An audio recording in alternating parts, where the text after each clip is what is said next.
कहानी है, हर हिसाब भगवान रखते हैं। अस्पताल में एक कोरोना पेशेंट का केस आया। मरीज बेहद सीरियस था। अस्पताल के मालिक डॉक्टर ने तत्काल खुद जाकर आईसीयू में केस की जांच की।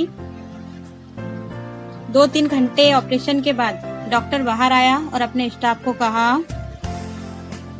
इस व्यक्ति को किसी प्रकार की कमी या तकलीफ ना हो और उससे इलाज व दवा के पैसे ना लेने के लिए भी कहा। मरीज तकरीबन 15 दिन तक मरीज अस्पताल में रहा। जब बिल्कुल ठीक हो गया और उसको डिस्चार्ज करने का दिन आया तो उस मरीज का तकरीबन 2.5 लाख रुपए का बिल अस्पताल के मालिक और डॉक्टर के टेबल पर आया। डॉक्टर ने अपने अकाउंट मैनेजर को बुला करके कहा, इस व्यक्ति से एक भी पैसा नहीं लेना है। ऐसा करो, तुम उस मरीज को लेकर मेरे चेम्बर में आओ। व्हील चेयर पर चेम्बर में लाया गया। डॉक्टर ने मरीज से पूछा, भाई मुझे पहचानते हो?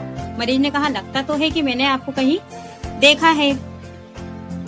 डॉक्टर ने कहा, याद करो, अंदाजन 2 साल पहले सूर्यास्त के समय शहर से दूर उस जंगल में तुमने गाड़ी ठीक की थी।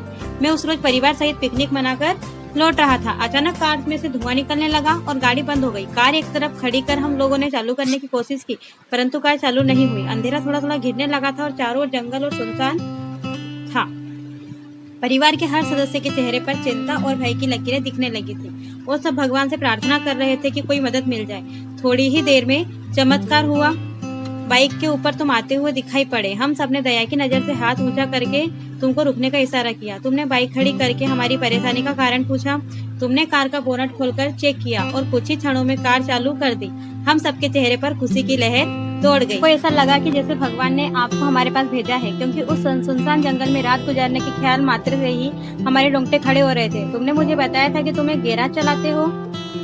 मैंने तुम्हारा आभार जताते हुए कहा था कि रुपए पास होते हुए भी ऐसी मुश्किल समय में मदद नहीं मिलती। तुमने ऐसे कठिन समय में हमारी मदद की। इस मदद की कोई कीमत नहीं है, यह अमूल्य है। परंतु फिर भी मैं पूछना चाहता हूँ कि आपको कितने पैसे थे? उस समय तुमने मेरे आगे हाथ जोड़कर जो शब्द कहे थे, वह शब्द मेरे जीवन की प्रेरणा बन गए। तुमने कहा था कि मेरा नियम और सिद्धांत है कि मैं मुश्किल में पड़े व्यक्ति की मदद के बदले कभी कुछ नहीं लेता। मेरी इस मजदूरी का हिसाब भगवान रखते हैं। उसी दिन मैंने सोचा था कि जब एक सामान्य आय का व्यक्ति इस प्रकार के उच्च विचार रख सकता है और उसका संकल्प पूर्वक पालन कर सकता है, तो मैं क्यों नहीं कर सकता? और मैंने भी अपने जीवन में यही संकल्प ले लिया है। 2 साल हो गए हैं, मुझे कभी कोई कमी नहीं पड़ी। अपेक्षा पहले से भी अधिक मिल रहा है। यह अस्पताल मेरा है, तुम यहाँ मेरे मेहमान हो और तुम्हारे ही बताए हुए नियम के अनुसार मैं तुमसे कुछ भी नहीं ले सकता।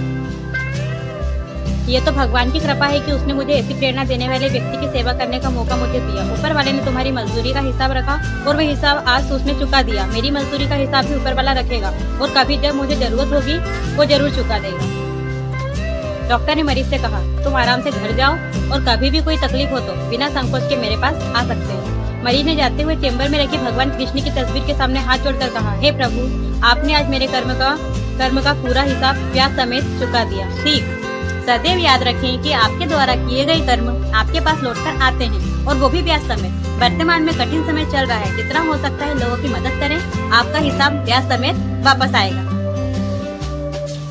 स्टोरी पसंद आई हो तो कमेंट करके जरूर बताइएगा और यदि पसंद आई हो तो please like, share and subscribe जरूर कीजिए।